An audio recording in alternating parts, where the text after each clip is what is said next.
at Harley's show, but they're probably drawing a bigger crowd across town, and Harley would go make a visit, and eventually Harley would decide, hey, if you can't beat them, join them. And in May of 86, not long before the NWA meeting that they would hold every year, Harley announces that he's going to go to the World Wrestling Federation, and he comes in as Handsome Harley Race. Harley Race is one of the biggest names in the history of professional wrestling. And I know when I talk to my dad about professional wrestling, he still thinks of Harley Race as being the world champion from when he was a wrestling fan. He was the biggest name in professional wrestling, at least to my dad.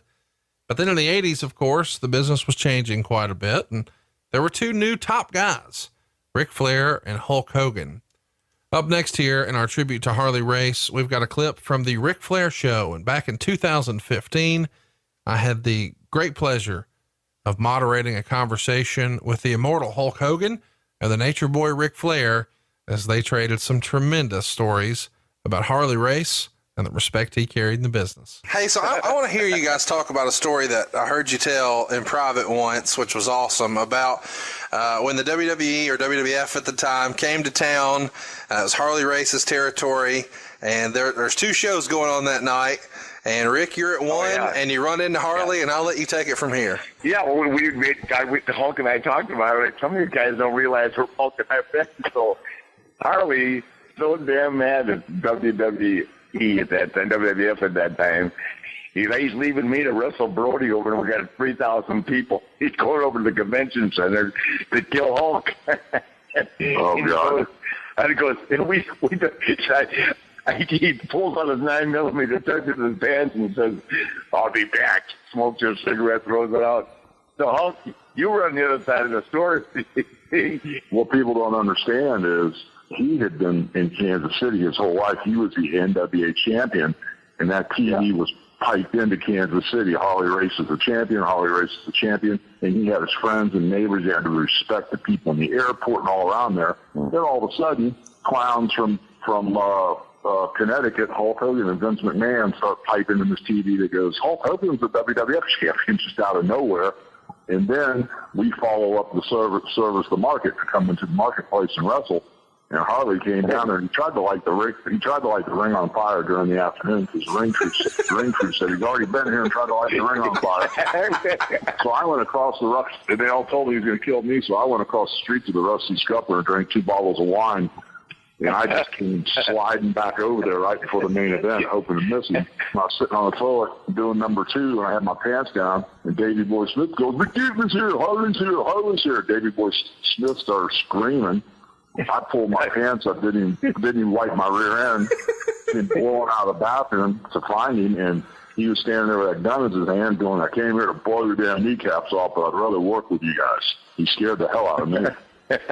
I scared the hell out of everybody. But I knew he'd already been there during the day trying to burn the ring down, so we shook hands, and I hooked him up with Vince, but boy, he scared me to death, man, because I knew him before Tampa when I used to follow the wrestlers around. When all these guys come to Tampa to wrestle, I used to go to the Imperial Room over there on Armenia Avenue and follow them around after the matches, so I pretty much knew what Harley was all about. Well, the thing about Harley Race, which you have to love about it every day, I never took it like this, and certainly I wasn't considered anything like Harley Race as being tough, but Harley Race really thought he was the world champion. he loved someone to give him some shit. He loved to get into a bar, and he'd rather go over to the pool table, knock every quarter off, and sitting there with 20 guys and say, I got the winner, and start smoking a cigarette. He just couldn't avoid it. I'd go, Harley, gee, let's have a drink and relax. No. He'd be biting the beer caps off the bottles. You've seen that, Hulk. You know what I mean?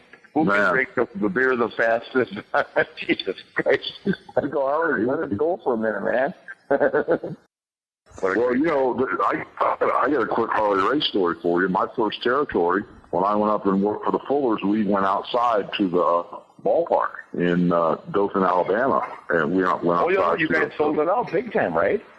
Yeah, and so we're out there, and Harley Race tells me the hard way tonight, and I didn't know what he's talking about. Buck me up, and he yelled at me a couple of times, so I kind of like clipped him with the top of the forehead. You know how thick his forehead was. He's like a Magnum man. So I kind of pulled his eyebrow down and tried to clip him with my knuckles to to bust him open, and his eye swelled up. And he started cussing at me. And the next thing I know, he throws me out of the ring. And by the time I hit the floor, by the time I'm starting to pull myself up, he's already out. And he grabbed some ladies, one of those big, like, not a Polaroid camera, but a big one of those real cameras with a big long lens on it. He just smashes that thing in my face, and both my eyes swell up, and he goes, "We're even." And he threw me back in the ring. You know. But that night, I guess Roy Lee Welch or somebody was screwing with the money from the box office, and we all went to a hotel room, and man, it got really nasty. With Don Curtis, and I guess they were accusing Don Curtis and Roy Welch of stealing and stuff, and Harley got really up in everybody's face. Ron and Robert Fuller were in the room. It was crazy. I got a good education that night. Harley Race got his money. Harley got his money. Harley said at the time, no one was getting above Hulk, so they wanted something that would put Harley on the same level as Hulk without taking anything away from Hulk. So the King of Wrestling gimmick was born, and he wins the King of the Ring tournament, which in those days happened at house shows. And after that, he was known as the King Harley Race, and he wore a crown and a robe, and he was managed by Bobby Heenan. All right, wrestling fans, at last, this Monday night, Sullivan Stadium in Foxborough, the steel cage match, the tag team championship, and the second annual King of the Ring tournament. Now, tickets are still available at all Ticketron locations. Strawberries in all day Monday at Sullivan Stadium.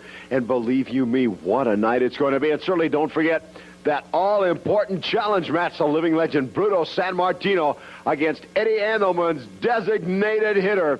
And remember, it's the King of the Ring tournament this Monday night. You're familiar with many of the first-round matchups. Pedro Morales against Ace Cowboy Bob Orton. Golden Boy Danny Spivey against Nikolai Volkov. Junkyard Dog against Mr. Wonderful Paul Orndorff. Billy Jack Hayes against the Iron Sheik. Of course, Mike Rotundo, Hercules Hernandez, the first-round buys.